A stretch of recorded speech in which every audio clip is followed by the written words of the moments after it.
بسم اللہ الرحمن الرحیم ان الذین یکفرون باللہ ورسلہ ویریدون ان یفرقوا بین اللہ ورسلہ ویقولون نؤمن ببعض ونکفر ببعض ویریدون ان یتخذوا بین ذلک سبیلا۔ سورہ نساء آیت نمبر 150۔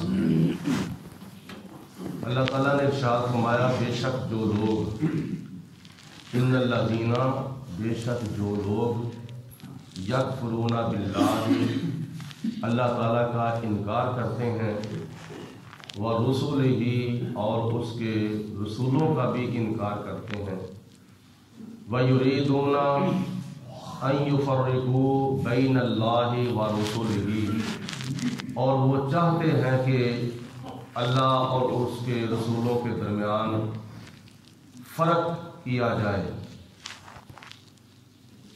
وَيَقُولُونَ اور وہ کہتے ہیں نُؤْمِنُ بِبَعْضٍ ہم بعض رسولوں پر ایمان لائے ہیں، وَنَكْفُرُ بِبَعْضٍ اور ہم بعض رسولوں کو نہیں مانتے، بعض کا انکار کرتے ہیں۔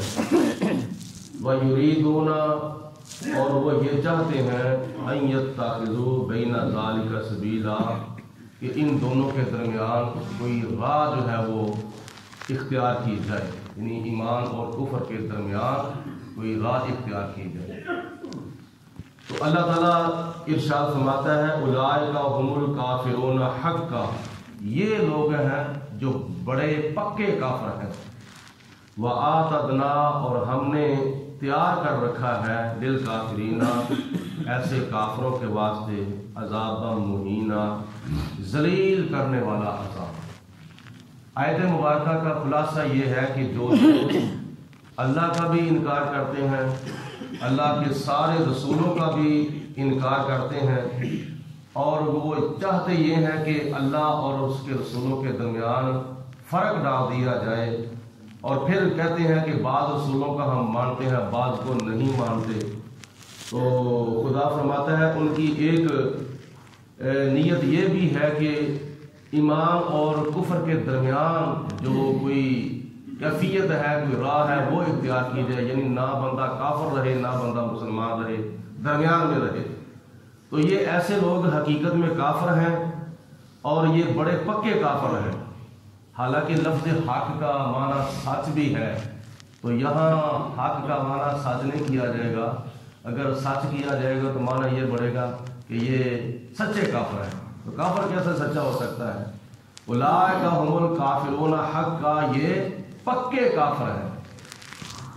وَآتَدْنَا اور ان کا انجام یہ ہے کہ وَآتَدْنَا لِلْكَافِرِينَ عَذَابًا مُهِينًا ایسے کافروں کے لیے ہم نے ذلیل کرنے والا عذاب جو ہے وہ تیار کر رکھا ہے۔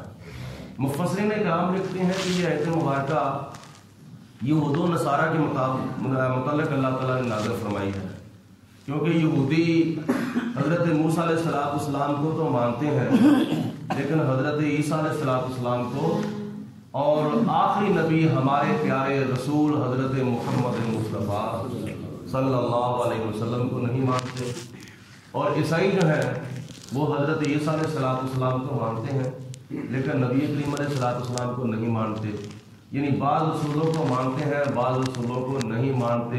یہ یہود و نصارہ کا طریقہ کار ہے، یہود و نصارہ کا یہ عقیدہ ہے۔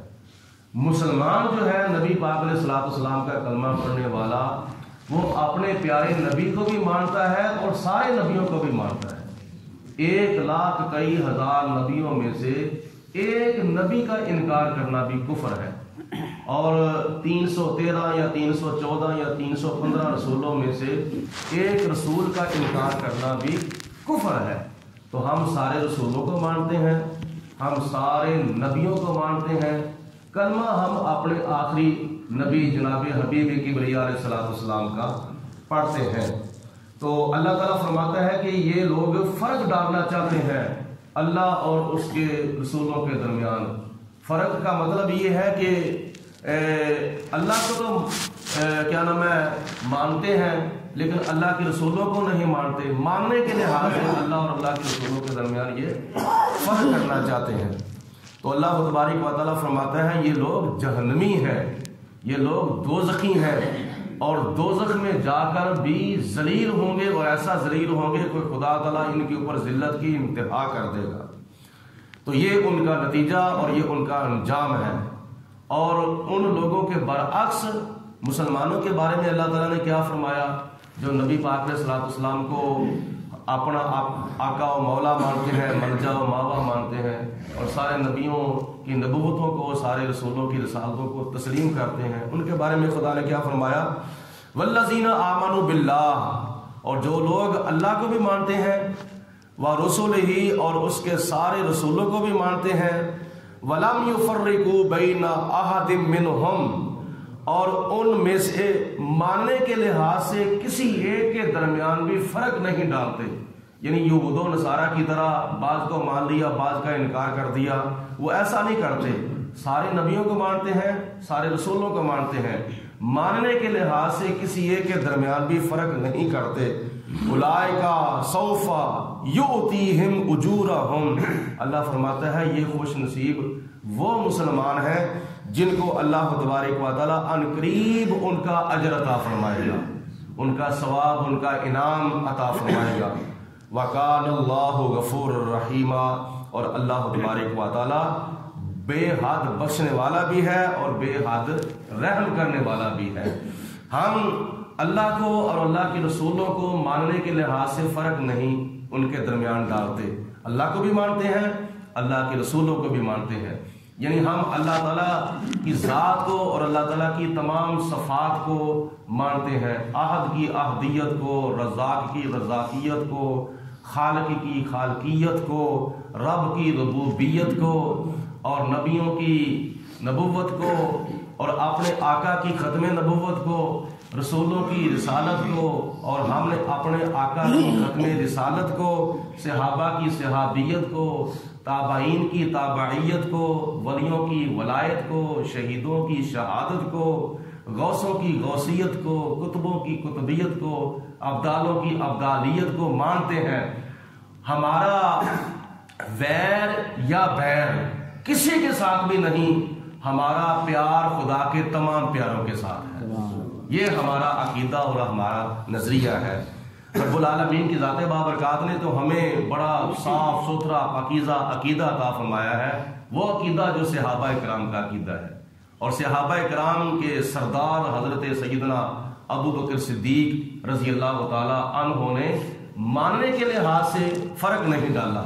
ایک مرتبہ حضور علیہ الصلوۃ والسلام نے حضرت صدیق اکبر کو ایک انگوٹھی عنایت فرمائی کہ اے پیارے صدیق, اس انگوٹھی کے اوپر لکھوا کے لاؤ اللہ. جناب صدیق اکبر نقاش کے پاس گئے, جا کر کہا کہ اس انگوٹھی کے اوپر لکھ دو اللہ اور ساتھ لکھ دو محمد صلی اللہ علیہ وسلم. اور لکھوا کے واپس لائے, حضور علیہ السلام کی بارگاہ میں وہ انگوٹھی پیش کی تو اوپر لکھا ہوا تھا اللہ اور ساتھ لکھا ہوا تھا محمد صلی اللہ علیہ وسلم, اور نیچے لکھا ہوا تھا ابو بکر صدیق. تو حضور علیہ الصلوۃ والسلام نے فرمایا پیارے صدیق, میں نے تو آپ کو کہا تھا اللہ کا نام لکھوا کے لاؤ, تو اس کے ساتھ آپ نے میرا نام بھی لکھوا لیا ہے اور نیچے آپ کا نام بھی لکھا ہوا ہے. حضرت جبریل علیہ الصلوۃ والسلام حاضر خدمت ہو گئی. عرض کی یا رسول اللہ, اللہ تبارک و تعالیٰ فرماتا ہے کہ اگر آپ کے یار غار, آپ کے پیارے صدیق ابو بکر رضی اللہ تعالیٰ عنہ کو اگر یہ گوارا نہیں ہے کہ اللہ کے نام سے اللہ کا نام جدا, اللہ کے نام سے اللہ کے رسول کا نام جدا ہو جائے, تو اللہ تعالیٰ کی ذات بابرکات کو بھی یہ گوارا نہیں ہے کہ آپ کے نام سے حضرت ابو بکر صدیق کا نام جدا ہو جائے. اگر جناب صدیق اکبر کو یہ گوارا نہیں نا کہ اللہ کے نام سے اللہ کے رسول کا نام جو ہے وہ جدا ہو جائے, یہ جناب صدیق اکبر کو گوارا نہیں ہے, تو پھر اللہ تبارک و تعالیٰ بھی یہی چاہتا ہے کہ جہاں ذکر خدا ہو وہاں ذکر مصطفیٰ ہو, اور جہاں ذکر مصطفیٰ ہو وہاں ذکر حبیب مصطفیٰ ہو. وہاں اللہ تبارک و تعالیٰ جناب صدیق اکبر کا بھی ذکر چاہتا ہے. اعلیٰ حضرت امام احمد رضا رحمۃ اللہ تعالی علیہ فرماتے ہیں ذکر خدا کو ان سے جدا چاہو نجدیو واللہ ذکر حق نہیں کنجی سکتا۔ تم اللہ کا ذکر ساری رات کرتے رہو، ساتھ محمد رسول اللہ نہ پڑھو، تمہارا ساری رات لا الہ الا اللہ لا الہ الا اللہ لا الہ الا اللہ کرنا کسی کھاتے میں بھی نہیں پڑے گا۔ اور لا الہ الا اللہ کا وظیفہ بھی تب قبول ہوگا جب آخر پہ اس ذکر کو محمد رسول اللہ کے ذکر کی جان لگے گی، تو پھر یہ اللہ تعالیٰ کی بارگاہ میں ذکر قبول ہوگا۔ اس کا اردو میں ترجمہ آسان لفظوں میں سے یہی سمجھ لو کہ خدا کا ذکر کرے اور ذکر مصطفیٰ نہ کرے، ہمارے منہ میں زبان ایسی ہو خدا نہ کرے۔ اللہ رب العالمین کی ذات بابرکات نے جہاں بھی اپنا ذکر کیا ہے وہاں اپنے محبوب کا ذکر کیا ہے۔ نماز ہے 5 وقت کی تو اس کے اندر اللہ کا ذکر ہے، تو ساتھ نبی پاک علیہ الصلوۃ والسلام کے اوپر درود بھی پڑھا جا رہا ہے، سلام بھی پڑھا جا رہا ہے۔